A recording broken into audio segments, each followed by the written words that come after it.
దేవుని చేత శోధింపబడుచున్నానని అనకూడదు. ప్రతి వాడును తన స్వకీయమైన దురాశ చేత ఏడవబడి మరల కొల్పబడిన వాడే శోధింపబడును. కాబట్టి ఈ లోకంలో క్రైస్తవులే గాని అన్యులే గాని ఎవరైనా కానీ ఎలా శోధించబడతారంటే వారి యొక్క క్రియల ద్వారా, వారి యొక్క దురాశ ద్వారానే శోధించబడతారు. కానీ దేవుడు ఎప్పుడు కూడా ఎవరిని శోధింపనేరడు. కాబట్టి మనకు కలిగిన శోధనలు బట్టి మనం దేవుణ్ణి నిందించకూడదు. మనకు కష్టాలు వచ్చినప్పుడు దేవుణ్ణి మనం ప్రార్థించాలి, కానీ దేవుడి మీద మనం నిందలు వేయకూడదు. కాబట్టి అటువంటి శోధనలు ఎవరు కలుగజేస్తాడంటే మనకి సాతాను కలుగజేస్తాడు. కాబట్టి యొక్క సాతాను గురించి, దురాశ గురించి, పాపము గురించి, పాపాన్ని ఎలా జయించాలి, మరణం నుంచి జీవంలోకి ఎలా ప్రవేశించాలి అనే దాని గురించి మనం ఆలోచన చేయవలసిన వారమే ఉన్నాం. కాబట్టి శోధన ఎవరి పని అంటే సాతాను పని. యేసుక్రీస్తు ప్రభువారిని కూడా శోధించినట్లుగా మన గ్రంథంలో చూస్తున్నాం. మత్తయి సువార్త 4వ అధ్యాయం 3వ వచనం మనం చూసినట్లయితే,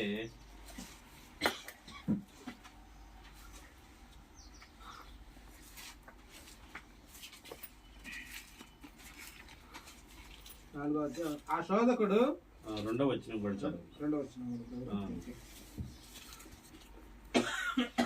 40 దినములు 40 రాత్రులు ఉపవాసం ఉండిన పిమ్మట 40 దినములు 40 రాత్రులు ఉపవాసం ఉండిన పిమ్మట ఆయన ఆకలి కొనగా ఆ శోధకుడు ఆయన యొద్దకు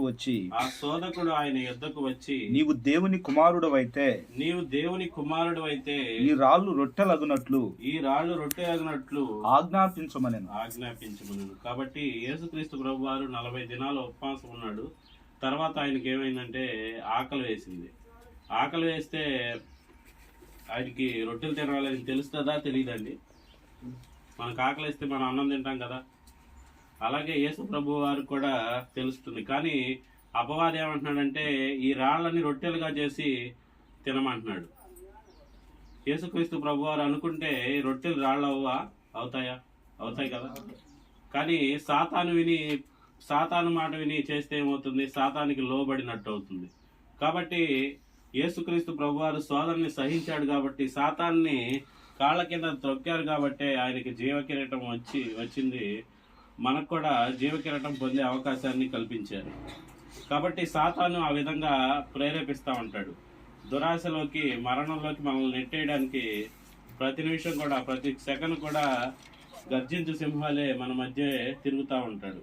ఇంకోటి ఏంటంటే ఎలా మనల్ని ప్రేరేపిస్తాడంటే అపోస్తల కార్యములు 5వ అధ్యాయం 3వ వచనం మనం చూసినట్లయితే,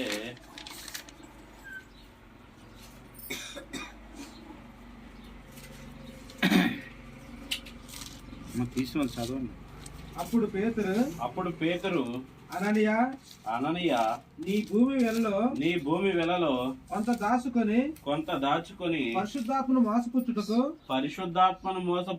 సాతాను ఎందుకు నీ హృదయమును ప్రేరేపించును. కాబట్టి యెరూషలేములో ఉన్న సంఘస్థులందరూ ఏం చేస్తున్నారంటే వారికి ఉన్న ఆస్తులన్నీ కూడా అమ్మేసి ఈ యొక్క సేవకి వాళ్ళందరూ కూడా ఇస్తా ఉన్నారు. కానీ అననీయ సప్పిరా వాళ్ళకున్న ఆస్తిని మొత్తం అమ్మిన తర్వాత ఏమైందంటే వాళ్ళకి ఆ డబ్బును చూసి దురాశ పుట్టింది. అటువంటి సోదరుని, వాళ్ళ హృదయాన్ని సాతాను ప్రేరేపించాడు. కాబట్టి వాళ్ళు ఏం చేశారంటే ఆ డబ్బు మొత్తం ఇవ్వకుండా ఆ డబ్బులో కొంత దాచుకుని కొంత మాత్రమే ఇచ్చారు. అందువల్ల ఆ విధంగా వాళ్ళ హృదయాన్ని సాతాను ప్రేరేపించాడు. ఈ రోజుల్లో మనం కూడా అటువంటి శోధన మనం గురవుతూ ఉంటాం. కాబట్టి అటువంటి శోధనకు మనం గురైనప్పుడు మనం గ్రహించాలి. బైబిల్ మనకి తేటగా తెలియజేస్తుంది. కాబట్టి వాళ్ళు ఎలాగైతే శోధనను జయించారో ఆ విధంగానే మనం జయించేలాగున మనం అంతా కూడా ప్రయత్నం చేయాలి. ఇంకోటి ఏంటంటే అవకాశం చూసి మనల్ని ఈ శోధకుడు శోధిస్తూ ఉంటాడు. ఈ పాపం చేయడానికి ఎటువంటి అవకాశం ఉందో అటువంటి అవకాశాలన్నీ కూడా మనకు కల్పిస్తూ ఉంటాడు.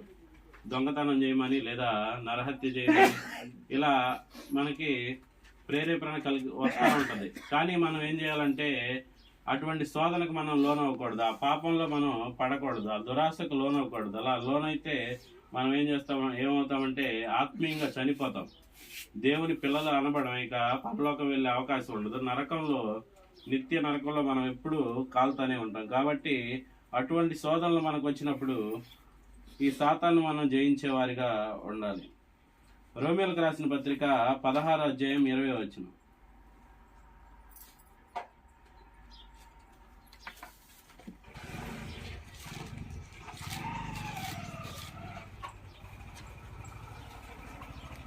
సమాధానకర్తయగు దేవుడు సాతానును మీ కాళ్ళ కింద శీఘ్రముగా చితక తొక్కించును. మన ప్రభు అయిన యేసుక్రీస్తు కృప మీకు తోడై ఉండను కాదు. కాబట్టి సమాధానకర్తయగు దేవుడు సాతానుని మన కాళ్ళ కింద చితక తొక్కిస్తాడు. ఎప్పుడు తొక్కిస్తాడంటే మనం ఆయన మాట విన్నప్పుడు, ఆయన ఆజ్ఞలు మనం గైకొన్నప్పుడు, బాప్తిసం తీసుకుని విశ్వాసంలో కొనసాగినప్పుడే మనం ఈ యొక్క సాతాన్ని మనం జయించగలుగుతాం. బాప్తిసం తీసుకోకుండా దేవునికి ఇష్టలై ఉండుట, దేవుని పిల్లలై ఉండుట అసాధ్యం. కాబట్టి సాతాన్ని మనం జయించాలంటే మొదటగా ఏం చేయాలంటే మనం దేవుని పిల్లలు అవ్వాలి. దేవుని పిల్లలు అవ్వాలంటే మనం బాప్తిసం తీసుకుని ఈ యొక్క సంఘంలో మనం అంతా కూడా ప్రవేశించాలి.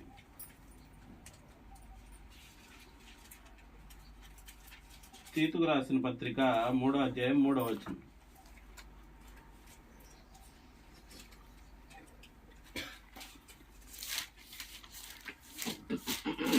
ఎందుకనగా మనము కోడమునుపు అవేకులమును అవిధేయులమును మోసపోయిన వారమును నానా విధములైన దురాశలకును భోగములకును దాసులమై ఉండి దుష్టత్వమందును అసూయందును కాలము గడుపుచు అసహ్యులమై ఒకరినొకడు ద్వేషించి వింటివి కదా. కాబట్టి బాప్తీసం తీసుకోనప్పుడు దేవుని ఎరకముందు మనం అంతా కూడా ఎలా ఉన్నామంటే దుష్టులు ఉన్నాం. పాపంలో మనం అంతా కూడా ఉన్నాం. దేవునికి అసహ్యులుగా మనమంతా కూడా నడుచుకున్నాం. కానీ దేవునిలోకి వచ్చినాక, బాప్తీసం తీసుకున్నాక మనం అంతా కూడా దురాశకు దాసులు అవ్వకూడదు. దేవునికే దాసులు అవ్వడానికి మనం అంతా కూడా ప్రయత్నం చేయాలి. మనలో ఉన్న ఈ దురాశని పరిశుద్ధాత్మ చేత మనం అంతా కూడా నశించేలాగా మనం అంతా కూడా చేయాలి. ఇంకోటి ఏంటంటే కొంతమంది ఏ విధంగా అనుకుంటారంటే మన పక్కింటోళ్ళు మంచి ఇల్లు కడితే మనం కూడా మంచి ఇల్లు కట్టాలని అనుకుంటా ఉంటారు. వీళ్ళకి స్తోమత లేకపోయినా కూడా ఏంటి అప్పులు చేసి అవి చేసి మా పక్కింటోళ్ళు కట్టారు కదా అని చెప్పి వీళ్ళు కూడా కడతారు. ఏమవుతారంటే లాస్ట్కి అప్పుల పాలై ఆ ఇల్లు కూడా అమ్ముకోవాల్సి వస్తుంది. కాబట్టి ధనవంతులు అవ్వడానికి మనం ఆపేక్షించకూడదు. మనకు దేవుడిచ్చి ఉన్నంత దానిలోనే మనం సర్దుకుని దురాశకు పోకుండా దేవునికి నమ్మకంగా మనం అంతా కూడా జీవించాలి. కాబట్టి కొలస్సీలకు రాసిన పత్రిక 3వ మనం చూసినట్లయితే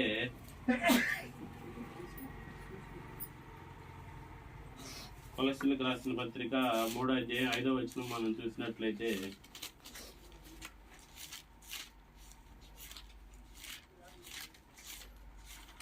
కావున భూమి మీద ఉన్న మీ అవయవములను అనగా జారత్వమును అపవిత్రతను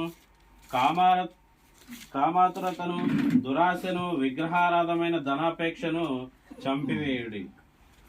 కాబట్టి మనలో ఉన్న దురాశ చావాలంటే ఏం చేయాలంటే ఈ భూమి మీద ఉన్న అవయవాల్ని ఇప్పుడు చెప్పిన జారత్వమును అపవిత్రతను దురాశ విగ్రహారాధమైన ధనాపేక్షను వీటన్నిటిని కూడా మనం చంపేయాలి.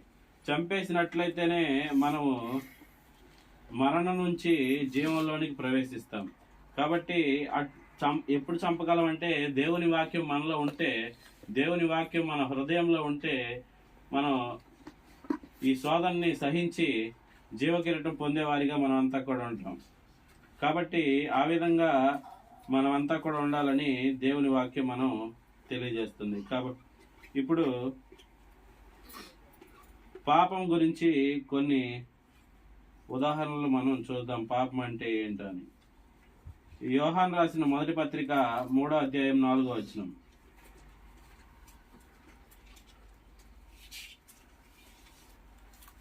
పాపం అంటే గీత దాటడం, ఆజ్ఞ అతిక్రమమే పాపము.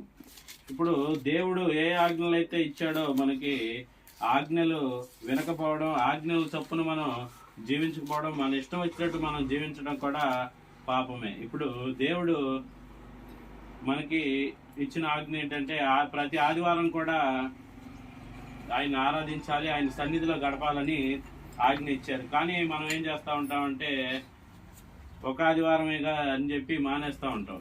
కానీ అట్లా మానకూడదు. అలా దేవుడు ఆజ్ఞ ఇచ్చాడు కాబట్టి ఆజ్ఞ మనం తప్పనిసరిగా పాటించాలి. అలా మానేయడం కూడా పాపమే. కాబట్టి దేవుని మాట విన్నట్లయితే మనం పాపంలోకి వెళ్లకుండా ఉంటాం. దేవుని ఆజ్ఞల చొప్పున నడిస్తేనే మనం అంతా కూడా నిత్య జీవం పొందడానికి అవకాశం ఉంటుంది.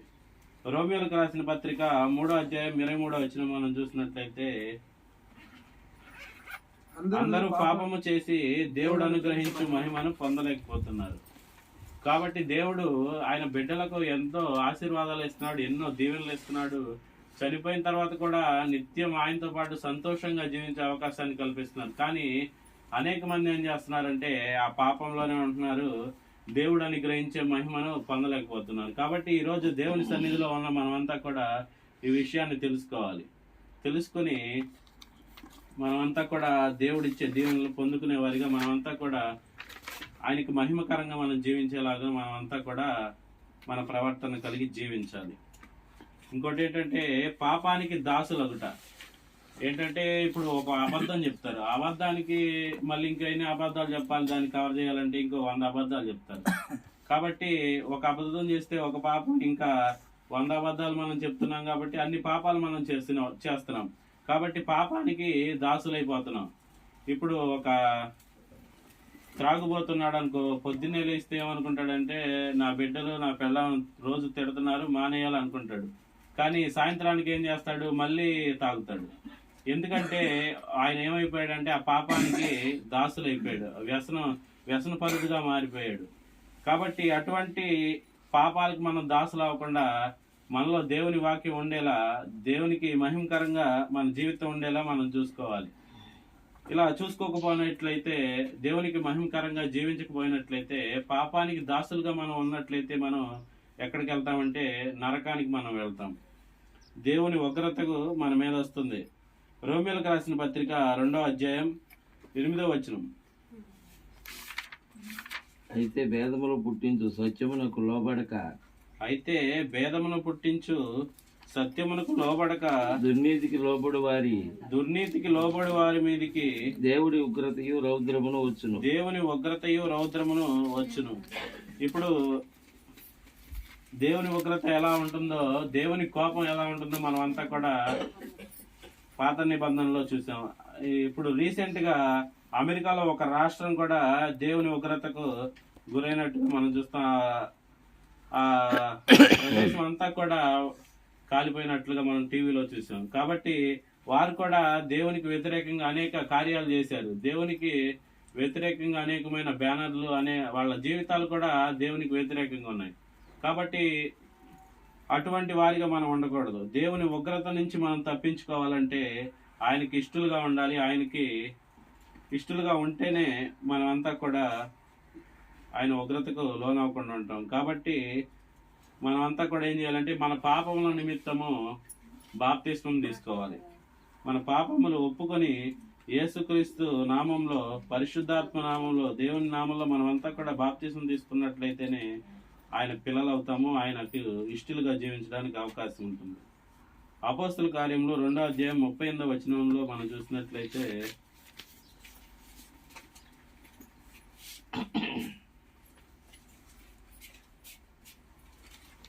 మీరు మారు మనసు పొంది పాప క్షమాపణ నిమిత్తము ప్రతివాడు యేసుక్రీస్తు నామమున బాప్తిసం పొందిడి, అప్పుడు మీరు పరిశుద్ధాత్మ అనే వరమును మీరు పొందుదురు. కాబట్టి పాప క్షమాపణ నిమిత్తము ప్రతి వారు కూడా బాప్తిసం తీసుకోవాలి. బాప్తిసం తీసుకున్నట్లయితేనే పరిశుద్ధాత్మని మనం కలిగి ఉంటాం. మనతో పాటు మనల్ని సర్వసత్యంలోకి నడిపించే పరిశుద్ధాత్మను మనం కలగడానికి అవకాశం ఉంటుంది. కాబట్టి ప్రతి వారు కూడా తమ పాపములు పోగొట్టుకోవడానికి బాప్తిసం తీసుకోవాలి. దేవునికి జీవించిన తర్వాత మన విశ్వాసాన్ని మనం కాపాడుకోవాలి. మరణం వరకు కూడా నమ్మకంగా ఉంటేనే మనము జీవ కిరీటము పొందుతాము, నిత్య జీవంలోకి మనం అంతా కూడా ప్రవేశిస్తాము. ఇంకోటి ఏంటంటే మరణము. మరణం అనగా ఎడబాటు. మరణం వలన వచ్చే జీతం, పాపం వలన వచ్చే జీతం ఏంటంటే మరణం. మనం పాపం చేయడం వల్ల ఏమవుతుందంటే మన ఆత్మ చనిపోతుంది. చనిపోయి ఎక్కడికి వెళ్తుందంటే నరకం, నిత్యం కాలుతానే ఉంటుంది. కాబట్టి అటువంటి నరకం నుంచి మనం తప్పించుకోవాలంటే ఈ యొక్క బాప్తిసం ద్వారానే మనం అంతా కూడా ఈ యొక్క నరకం నుంచి నిత్య జీవంలోకి ప్రవేశించగలం. యోహాను సువార్త 5వ అధ్యాయం 24వ వచనం.